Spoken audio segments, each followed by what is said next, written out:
नमस्कार, स्वागत आहे तुमचं तारा न्यूज मध्ये। पन्हाळा तालुक्याच्या पश्चिम भागातील कोतोली जिल्हा परिषद मतदारसंघ ओबीसी महिलांसाठी आरक्षित झाल्याने येथील राजकीय गणिते पूर्णपणे ढवळून निघाले आहेत। वर्षभरापासून निवडणुकीच्या तयारीत असणाऱ्या पुरुष नेत्यांच्या चेहऱ्यावर आता नाराजीचे सावट पसरले। मात्र सत्ता हातातून जाऊ नये म्हणून अनेकांनी घरच्याच सौभाग्यवतींना मैदानात उतरवण्याची तयारी सुरू केली आहे। त्यासाठी ओबीसी दाखले मिळवण्यासाठी काही घरांमध्ये दिवस रात्र धावाधाव सुरू आहे। या मतदारसंघात यंदा जनसुराज्य शक्ती पक्ष, शिवसेना शिंदे गट आणि शिवसेना ठाकरे गट यांच्यात तुफान चुरस रंगणार आहे। डॉक्टर विनय कोरे, माजी आमदार सत्यजित पाटील आणि आमदार चंद्रदीप नरके या तिन्ही नेत्यांसाठी ही निवडणूक प्रतिष्ठेची ठरणार आहे।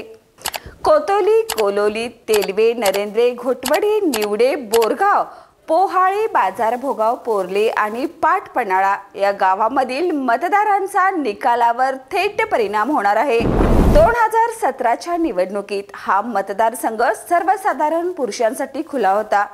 त्यावेळी जनसुराज्याचे शंकर पाटील हे 181 मतांनी विजयी झाले होते, तर शिवसेनेचे अजित नरके यांना निसटता पराभव पत्करावा लागला होता।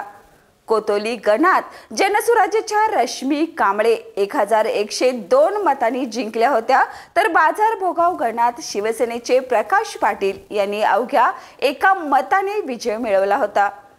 कोतोली गणात जनसुराज्याची सत्ता मजबूत असून डॉक्टर विनय कोरे यांचा प्रभाव निर्णायक आहे। दुसरीकडे बाजार भोगाव गणात आमदार चंद्रदीप नरके यांची ताकद जाणवते। त्यात काँग्रेसचे माजी आमदार कैलासवासी PN पाटील आणि सतेज पाटील यांना मानणारा गट प्रभावी आहे। आता कैलासवासी पाटील यांचे सुपुत्र राहुल पाटील यांनी राष्ट्रवादी अजित पवार गटामध्ये प्रवेश केल्याने समीकरणे अधिक गुंतागुंतीची झाल्यात।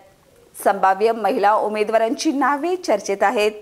जनसुराज्यकडून संचित शंकर पाटील आणि सुनीता विकास पाटील, शिंदे गटाकडून संगीता सुभाष पाटील आणि वर्षा राणी अरुण पाटील, राष्ट्रवादी अजित पवार गटांकडून मंगल दामोदर गुरव आणि ॲडव्होकेट सिद्धी शाहू काटकर, तर भाजपकडून पूजा कुंदन पाटील। या निवडणुकीत कोणाचा खेळ रंगल, कोणाचं गणित बिघडल आणि सत्तेचा हार ओटीत कोणाच्या येणार हे पाहण्यासाठी कोतोली मतदारसंघात सर्वांच्याच नजरा खिळल्या आहेत। या आणि अशाच ताज्या अपडेटसाठी पाहत राहा तारा न्यूज।